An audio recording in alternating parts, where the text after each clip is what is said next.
What's going on, people? Welcome to Food Chest. Top of the day to you. I'm going to just jump right into it. So imagine spending over $20 billion to build the largest refinery in Africa, right? And this refinery promises to end the country's dependency on imported fuel. Then after years of enormous financial risk negotiations and just construction and all that, the same government that encouraged you to build this refinery continues to allow companies to import the very same products that you're producing. Imagine that. Now, that's exactly what happened to the Dangote refinery. And now, because of this, the refinery is at the center of one of the most, and I repeat, the most significant legal and economic battles in Nigeria's history. This is why this is very important. And this is why I encourage, if you're African, if you're Nigerian, engage with me on this.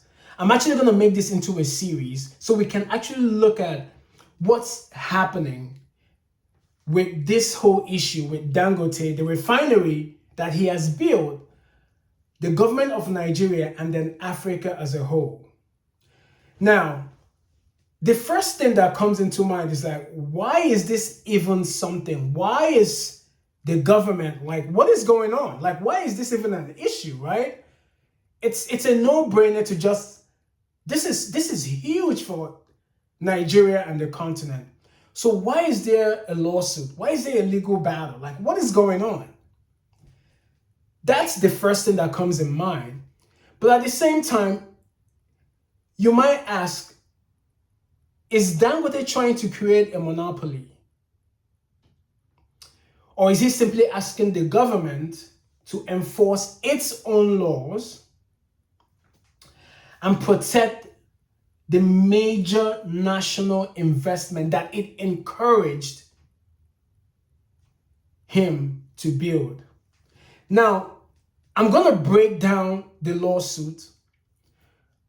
We're going to talk about the arguments from both sides, what this case could mean for Nigeria and Africa, and for the future of Africa's industrial development.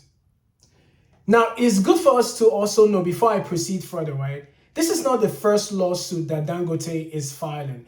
Back in 2024, there was a lawsuit that was filed. And that lawsuit was for about, I think, 100 billion naira, which is around $66 million. And they filed it against the government and pertinent NNPC and pertinent petroleum organizations within Nigeria. That case, he withdrew it, and in 2025, it was dismissed. I don't know the intricacies as to why it was dismissed and why he withdrew it, but seeing that they're back in court with a new lawsuit filed in 2026, the case was not resolved, and the issue still is ongoing. Now, before I go into the lawsuit itself, it's for us to understand,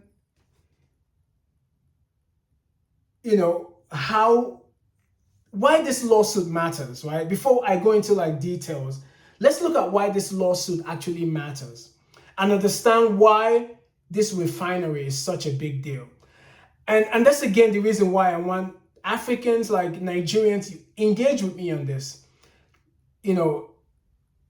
Let's ask questions. Let's see what's actually, because this is a huge thing. And some people might say, hey, it's a big man thing. It's a money, he's the richest man, this. But no. This affects, if you've ever had to queue for fuel scarcity in Nigeria and you can't put on your generator, you can't go anywhere. You can't do anything. This matters to you as well. There's a trickle-down effect on this. So it's important that we look at it. Now, why is this refining such a big deal for Nigeria? As we all know, and these are stats that we know, we grew up hearing it and we hear it all the time. Nigeria is Africa's largest producer of crude oil. That's one. But for decades, Nigeria have watched the country export crude oil and only to import refined fuel like petrol and diesel. And this has created several problems for Nigeria, right? Like I mentioned earlier, fuel shortage is one of them, high import costs, pressure on Nigeria's foreign exchange reserve. Some of us wonder why the dollar to naira is like $1 is like 1,000 plus naira. These are the issues. This is why. And then also there's a heavy dependency on overseas refinery. For decades, this has been the case of Nigeria for a long time. Now, to solve this, Aliko Dangote invested approximately $20 billion to build a 650,000 barrel per day Dangote refinery in Lagos. Just pause there for a minute, right? This is a huge refinery built in Lagos, Nigeria. There's so many things this is going to create. Employment, eyes in Lekki, foreign investments. People are going to start, getting into, various classes or certifications that have to do with petroleum, refining, engineering, other pertinent academic pursuits that are related to this field. It's just a whole avenue of, employment, local employment, education, and whatnot. Important. Now, the vision, this was a very ambitious, vision, is to refine Nigeria's own crude oil at home, reduce imports, create jobs, like I just mentioned, and position Nigeria as a fuel exporter rather than an importer of fuel. Many believe that this project will transform the country's economy. Of course, it has to. Looking at it in its face, it's a no-brainer that it has to be an avenue for industrial development for Nigeria. But it's not the case right now. So why is Dangote suing? What is the reason why he's suing? Now, if the refinery is operational and is kind of ongoing, like we all know, Dangote should not be taking the Nigerian government to the court, but he is. So why is that the case? Now, the answer comes down to one question, of course. Should Nigeria continue to import fuel if domestic refineries can already meet demand? Dangote argues no. Of course they shouldn't. So basically, the lawsuit is challenging the government's decision to issue licenses which allows companies to import refined petroleum products. Dangote's team is arguing that the Nigerian Petroleum Industry Act, which is part of the legal or the statutes of Nigeria, allows imports only, right, when local production cannot adequately supply the market. Basically, if local refineries can satisfy Nigeria's needs, then there's no need to issue import licenses. It should be an exception and not the norm. And the Nigerian government should actually be following this law to the T to make sure that the vision is realized, to make sure that Nigeria is no longer dependent on imports, to make sure that everything that is advantageous about this is brought to fruition. So why is that not the case? Why do we have a lawsuit? Why is this even a problem? So what is Dangote's argument here? So the first argument is that there needs to be the protection of domestic investment, which is, he has built this refinery. It needs to be protected. Now, every country, now a lot of times we make reference to Singapore, the Asian countries that, develop themselves. Well, there had to be an act of protectionism. Even every other developed country in the world had to protect its industries at a certain point in time to make sure that it grows. Even up to date, there are countries that there are certain industries that you cannot import anything to compete with that industry. It's what every country does to stand up. So why is Nigeria not doing this? I don't know why. Second argument is that Nigeria has to follow the law.